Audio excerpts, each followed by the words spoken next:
2030ರ India. ಒಂದು ಬೆಳಗ್ಗೆ ಬೆಂಗಳೂರಿನ ಆಕಾಶದಲ್ಲಿ ಸೂರ್ಯ ನಿಧಾನವಾಗಿ ಏರುತ್ತಿದ್ದ.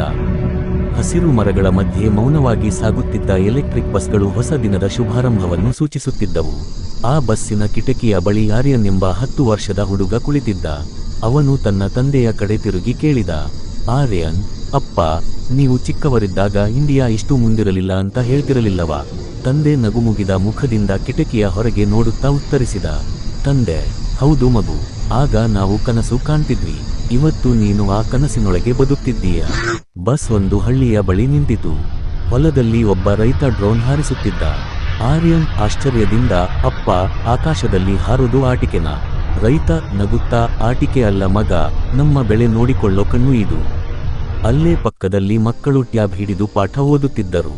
ಒಂದು ಹುಡುಗಿ ರೋಬೋಟ್ ಜೋಡಿಸುತ್ತಿದ್ದಳು. ಹುಡುಗಿ, ನಾನು ದೊಡ್ಡದಾದ ಮೇಲೆ ಸೈಂಟಿಸ್ಟ್ ಆಗ್ತೀನಿ. ಶಿಕ್ಷಕಿ, ಇಲ್ಲಿ ಆಗ್ತೀನಿ ಅಂತಲ್ಲ, ಆಗ್ತೀಯ ಅಂತ ನಿಶ್ಚಿತವಾಗಿ ಹೇಳು. ಆರ್ಯನ್ರ ಕಣ್ಣುಗಳಲ್ಲಿ ಬೆಳಕು ಮೂಡಿತು. ಸ್ವಲ್ಪ ಮುಂದೆ ಬಸ್ ಒಂದು ಆರೋಗ್ಯ ಕೇಂದ್ರದ ಮುಂದೆ ನಿಂತಿತು. ಒಳಗೆ ಅಜ್ಜನೊಬ್ಬ ಸ್ಕ್ರೀನ್ ಎದುರು ಕುಳಿತಿದ್ದ.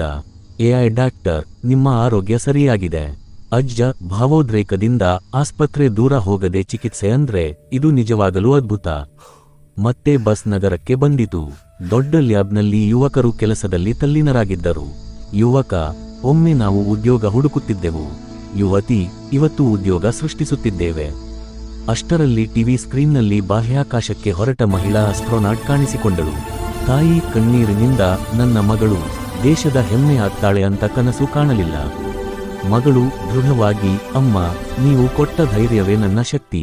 ಸಂಜೆಯ ಹೊತ್ತಿಗೆ ಆರ್ಯನ್ ತನ್ನ ತಂದೆಯ ಕೈ ಹಿಡಿದು ರಾಷ್ಟ್ರಧ್ವಜ ಹಾರುವ ಕಡೆ ನೋಡಿದ. ಆರ್ಯನ್, ಅಪ್ಪ, ಇದು ನಿಜವಾಗಿಯೂ ಇಂಡಿಯಾ ಅಲ್ಲವಾ? ತಂದೆ ಮಗನ ತಲೆಗೆ ಕೈ ಇಟ್ಟು ನಿಧಾನವಾಗಿ ಹೇಳಿದರು. ತಂದೆ, ಹೌದು ಮಗು, ಧರ್ಮ ಬೇರೆ ಇರಬಹುದು, ಭಾಷೆ ಬೇರೆ ಇರಬಹುದು, ಆದ್ರೆ ಕನಸು ಒಂದೇ. ಅದೇ 2030ರ ಇಂಡಿಯಾ.